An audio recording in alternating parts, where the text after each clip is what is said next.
બનાસકાંઠા જિલ્લાના અમીરગઢ તાલુકાના ઇકબાલગઢ નજીક આવેલ વિશ્વેશ્વર મહાદેવ મંદિર ખાતે ભારતીય જનતા પાર્ટીના બનાસકાંઠા જિલ્લાના ઉમેદવાર રેખાબેન ચૌધરી દ્વારા સ્નેહ મિલન તેમજ આભાર વિધિ કાર્યક્રમ યોજાયો હતો, જેમાં લોકસભાના ઉમેદવાર રેખાબેન ચૌધરીએ ભારતીય જનતા પાર્ટીના કાર્યકરો અને દરેક સમાજના લોકોને લોકસભાની ચૂંટણી દરમિયાન રાત દિવસ સખત મહેનત કરી ખોબલે ખોબલે વોટ આપવા અને વોટ અપાવવા બદલ આભાર વ્યક્ત કર્યો હતો। તેમજ રેખાબેન ચૌધરી તેમજ હિતેશભાઈ ચૌધરીએ લોકોને દરેક બાબતે કામ કરવાની બાંહેધરી આપી હતી। આ કાર્યક્રમ અંતર્ગત બનાસકાંઠા જિલ્લાના ઉમેદવાર રેખાબેન ચૌધરી તેમજ હિતેશભાઈ ચૌધરી તેમજ અમીરગઢ ભાજપના પ્રભારી રવિન્દ્રભાઈ ગમાર, ભાજપ પ્રમુખ પ્રવીણભાઈ પ્રજાપતિ, મહામંત્રી રામલાલ મીણા, ભમરસિંહ ડાભી, ગંજ બજારના ચેરમેન મોતીભાઈ દેસાઈ, બનાસ ડેરીના વાઇસ ચેરમેન ભાવાભાઈ રબારી, લક્ષ્મણભાઈ રાવલ, કિરણસિંહ ચૌહાણ, સ્વરૂપાજી દેસાઈ તેમજ ભારતીય જનતા પાર્ટીના નામી અનામી કાર્યકરો ઉપસ્થિત રહ્યા હતા અને આભાર વિધિનો કાર્યક્રમ સફળ બનાવ્યો હતો।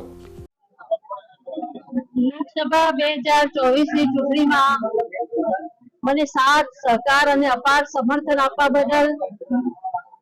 ભારતીય જનતા પાર્ટીના કર્મઠ કાર્યકર્તાઓ, ચૂંટાયેલા પ્રતિનિધિઓ, સંગઠનના પદાધિકારીઓ, આગેવાનો, બનાસના તમામ મતદારો, તમામ પ્રજાજનો અને મારી જોડે પ્રત્યક્ષ અને પરોક્ષ રીતે જોડાયેલા સૌ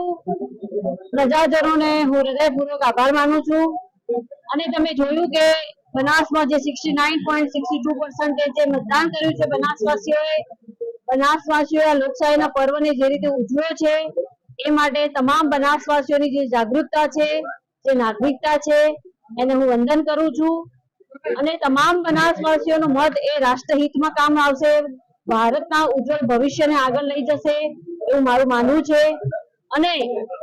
જે પ્રકારે હું પ્રચારમાં ગઈ હતી, લોકોના જે પ્રમાણે મને આશીર્વાદ મળ્યા છે, જે 2.5 મહિનાના લાંબા સમયમાં જે ભારતીય જનતા પાર્ટીના કર્મઠ કાર્યકર્તાઓની જે મહેનત છે, મોદી સાહેબ પ્રત્યેનો બનાસવાસીઓનો જે પ્રેમ અને વિશ્વાસ છે અને મોદી સાહેબનો જે વિકાસ, જે બનાસના જિલ્લાના છેવાડાના જન સુધી જે કલ્યાણકારી યોજનાઓનો જે પ્રજાજનોએ લાભ લીધો છે એના ઉપર મને પૂરો વિશ્વાસ છે કે બનાસ વતી ભારતીય જનતા પાર્ટીનો જરૂરથી વિજય થશે અને ગુજરાતમાં પણ અમે 26 બેઠક પર વિજય મેળવીશું। આપ સૌનો ખૂબ ખૂબ આભાર। હું બનાસની દીકરી વચ્ચે લોકોની વચ્ચે ગઈ છું, મેં તમને હમણાં જ કીધું એ રીતે બનાસની દીકરી તરીકે લોકોએ જે મને ખોબલે ખોબલે આશીર્વાદ આપ્યા છે, બહેનો હોય, ભાઈઓ હોય, વડીલો, સંતો, મહંતો, દરેકના મને જે રીતે આશીર્વાદ મળ્યા છે એ રીતે મને લાગે છે કે બનાસવાસીઓ બનાસની દીકરી સાથે છે અને બનાસવાસીઓએ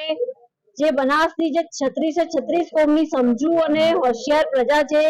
એમણે મોદી સાહેબને દેશના ત્રીજી વખત વડાપ્રધાન બનાવવાનું નક્કી કરી લીધું જ છે,